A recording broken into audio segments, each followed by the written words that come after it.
Hello every welcome back to my channel. ഇന്നത്തെ എന്റെ bride അഞ്ജിതയാണ് കേട്ടോ. തൃശ്ശൂർ ജില്ലയിലെ മാള എന്നുള്ള ഒരു സ്ഥലത്താണ് കേട്ടോ നമ്മൾ ആളുടെ വെഡിങ് ലുക്ക് ചെയ്യാൻ വന്നിട്ടുള്ളത്. ഫേസ് നന്നായിട്ട് ക്ലീൻ ചെയ്ത് ടോണർ ആണ് ഇപ്പൊ അപ്ലൈ ചെയ്തുകൊണ്ടിരിക്കുന്നത്. ദെൻ മോയ്സ്ചറൈസർ ആണ് കേട്ടോ കൊടുക്കുന്നത്. ഫേസും നെക്കും നല്ല രീതിയിൽ ഞാൻ മോയ്സ്ചറൈസിങ് ചെയ്ത് കൊടുക്കുന്നുണ്ട്. ഒരു 2-3 മിനിറ്റ്സ് കഴിഞ്ഞിട്ട് വേണം കേട്ടോ നമ്മൾ ഇതിന്റെ മേളില് ബാക്കി കാര്യങ്ങളൊക്കെ ചെയ്യാൻ വേണ്ടിയിട്ട്. മോയ്സ്ചറൈസർ നല്ല രീതിയിൽ അബ്സോർബ് ആകണം.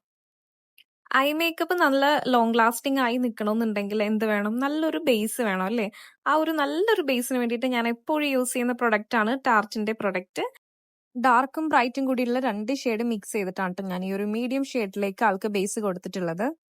അത് നന്നായിട്ടൊന്ന് ബ്ലെൻഡ് ചെയ്ത് പൗഡർ വെച്ച് സെറ്റ് ചെയ്ത് കൊടുത്തിട്ടുണ്ട്. ദെൻ അതിന്റെ താഴെ വരുന്ന ആ ഒരു സ്പോട്ടിലും ഫോർഹെഡ്, ചുണ്ടിന്റെ ചുറ്റുള്ള ആ ഒരു ഏരിയയൊക്കെ കുറച്ച് പിഗ്മെന്റേഷൻസ് ഒക്കെ ഉണ്ടായിരുന്നു. അത് നമ്മൾ ഓറഞ്ച് കറക്റ്റർ വെച്ചിട്ട് ഒന്ന് കറക്റ്റ് ചെയ്ത് കൊടുക്കുന്നുണ്ട്.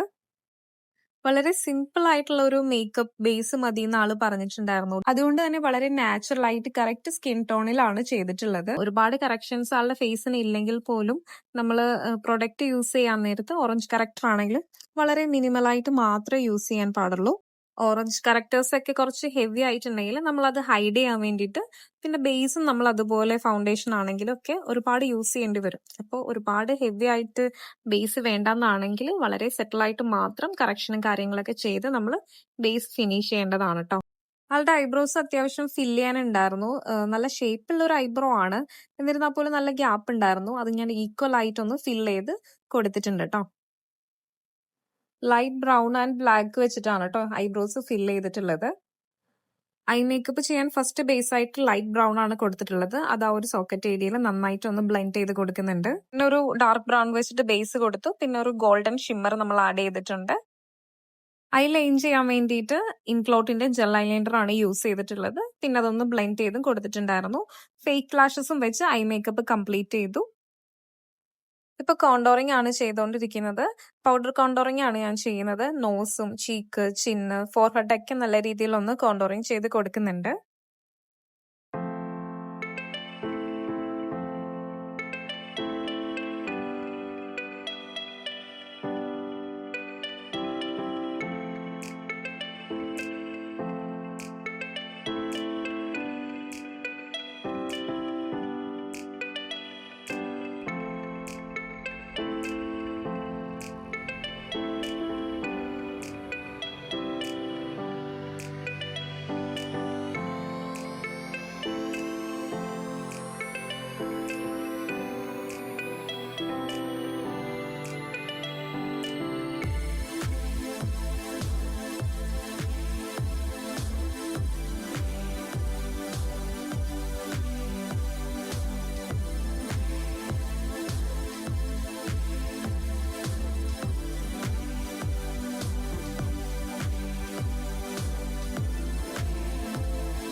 അങ്ങനെ ഓൾമോസ്റ്റ് ഫേസ് മേക്കപ്പ് കംപ്ലീറ്റ് ആകാറായിട്ടുണ്ട്.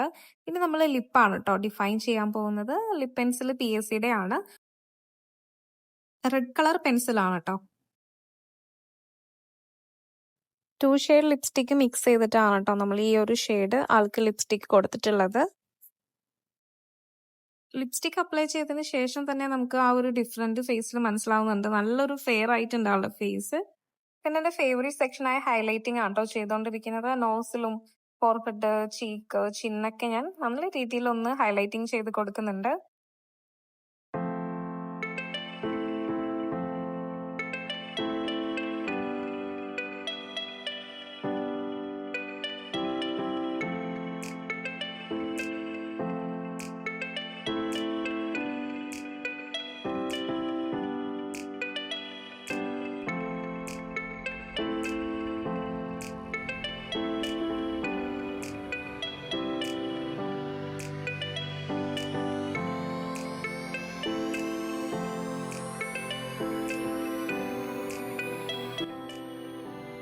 അങ്ങനെ ഫേസ് മേക്കപ്പ് കംപ്ലീറ്റ് ആയിട്ടുണ്ട്. നമ്മൾ ഫിക്സിംഗ് സ്പ്രേ ആണ് കേട്ടോ അപ്ലൈ ചെയ്യുന്നത്. അർബൻ ടെക്കയുടെ ഫിക്സിംഗ് സ്പ്രേ ആണ്. ഞാൻ എല്ലാ വീഡിയോയിലും യൂസ് ചെയ്യുന്നത് ഈ ഒരു ഫിക്സിംഗ് സ്പ്രേ തന്നെയാണ്.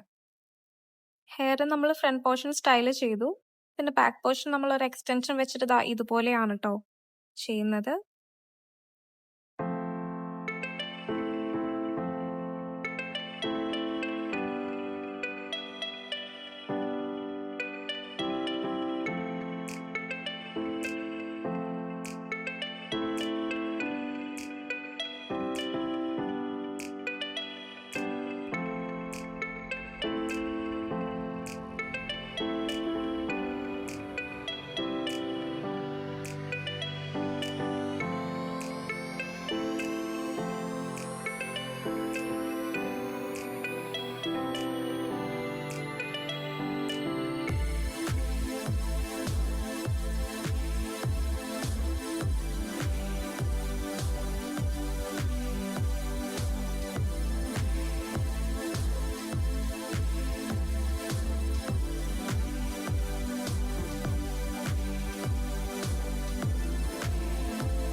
അഞ്ജിതയുടെ ഓൾമോസ്റ്റ് ലുക്ക് കംപ്ലീറ്റ് ആയിട്ടുണ്ട് ട്ടോ. ഫ്രണ്ട് പോർഷൻ നമ്മൾ ദാ ഇങ്ങനെയാണ് സ്റ്റൈൽ ചെയ്തിട്ടുള്ളത്. ഫുൾ ലൈൻസ് കൊടുത്തിട്ടാണ് ചെയ്തിട്ടുള്ളത്. 2, 3 സ്റ്റൈൽ നോക്കിയെങ്കിലും ആളുടെ ഫേസിന് നന്നായിട്ട് സ്യൂട്ട് ആവുന്നത് ഈ ഒരു ബാക്കിലേക്ക് കോംബ് ചെയ്തിട്ട് ഇങ്ങനെ ലൈൻ ചെയ്യുന്നതായിരുന്നു ട്ടോ. ആളുടെ കോസ്റ്റ്യൂമിന്റെ കാര്യം പറയുകയാണെന്നുണ്ടെങ്കിൽ കേരള സാരി ആയിരുന്നു ഫസ്റ്റ് ലുക്കിൽ പോയത്. ദാ ഈ ഒരു ലുക്ക്. പിന്നെ സെക്കൻഡ് സാരി ഉണ്ടായിരുന്നു ട്ടോ. ഈ ഒരു കേരള സാരി സാധാരണ ഞാൻ ഉടുപ്പിച്ചിട്ടുള്ള സാരിനേക്കാളും കുറച്ച് നല്ല വ്യത്യാസം ഉണ്ടായിരുന്നു. നല്ല കട്ടിയുള്ള ഒരു മെറ്റീരിയൽ ആയിരുന്നു ട്ടോ. നമ്മുടെ സാധാരണ കേരള സാരിക്ക് അത്രയും വലിയ കട്ടി വരാറില്ല. എനിക്ക് കുറച്ച് കോംപ്ലിക്കേറ്റഡ് ആവാറുണ്ട് സംടൈംസ് പ്ലീറ്റ്സ് ഒക്കെ എടുക്കുന്ന കാര്യത്തിലൊക്കെ. പക്ഷെ ഇത് നല്ല കട്ടിയുള്ള ഒരു മെറ്റീരിയൽ. അതുകൊണ്ട് തന്നെ നിങ്ങൾക്ക് മനസ്സിലായിട്ടുണ്ടാവും അതിന്റെ പ്ലീറ്റ്സ് ഒക്കെ നല്ല ഭംഗിയിൽ കറക്റ്റ് ആയിട്ട് അറേഞ്ച് ചെയ്യാനൊക്കെ പറ്റിയായിരുന്നു ട്ടോ. അതുപോലെ തന്നെ എടുത്തു പറയേണ്ട കാര്യമായിരുന്നു ആളുടെ ബ്ലൗസിന്റെ വർക്ക്സ്. അടിപൊളിയായിട്ട് നല്ല ഭംഗിയായിട്ട് ആ ഒരു വർക്ക് നീറ്റായിട്ട് ചെയ്തിട്ടുണ്ടായിരുന്നു. അതുപോലെ തന്നെ കോസ്റ്റ്യൂമിന് സ്യൂട്ട് ആകുന്ന ഓർണമെന്റ്സും ആള് സെലക്ട് ചെയ്തിട്ടുണ്ടായിരുന്നു ട്ടോ. അഞ്ജിതയുടെ ഈ ഒരു വർക്ക് കിട്ടിയതിൽ ഞാൻ ഭയങ്കര ഗ്രേറ്റ്ഫുൾ ആണ് ട്ടോ. കാര്യം എന്താന്ന് വെച്ചിട്ടുണ്ടെങ്കിൽ ഈ ഒരു ഡേറ്റ് ഒരുപാട് എൻക്വയറി വന്നിട്ടുണ്ടായിരുന്ന ഒരു ഡേറ്റ് ആണ്. എനിക്ക് മാസങ്ങൾക്ക് മുന്നേ ഈ ഒരു ഡേറ്റ് ബുക്കിംഗ് ആയി പോയിട്ടുണ്ടായിരുന്നു. ഈ ഒരു ഡേറ്റിന്റെ അടുത്ത് ഏകദേശം ഒരു 3 ആഴ്ചയോ 2 ആഴ്ച കഷ്ടിച്ചുള്ള ടൈമിലാണ് എന്നെ ബ്രൈഡ് വിളിച്ചിട്ട് പറയുന്നത് അവരുടെ വെഡ്ഡിങ് കോൾ ഓഫ് ചെയ്യുകയാണെന്നുള്ള കാര്യം. ലാസ്റ്റ് നിമിഷം ആയത് കൊണ്ടിട്ട് എനിക്ക് എന്ത് ചെയ്യണം എന്നറിയില്ലായിരുന്നു.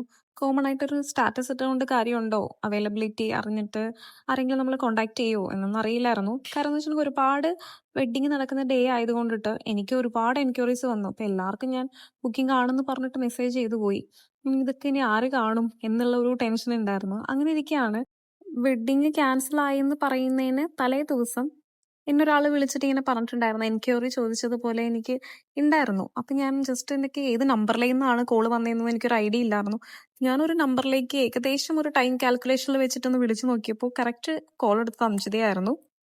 അപ്പൊ ആളുടെ വെഡ്ഡിങ് ഡേറ്റ് എവിടെയും ബുക്ക് ചെയ്യാൻ പറ്റിയിട്ടുണ്ടായിരുന്നില്ല ആൾക്ക്. വളരെ ലേറ്റ് ആയിട്ടാണ് ആളെല്ലാം അന്വേഷിച്ചു തുടങ്ങിയത്.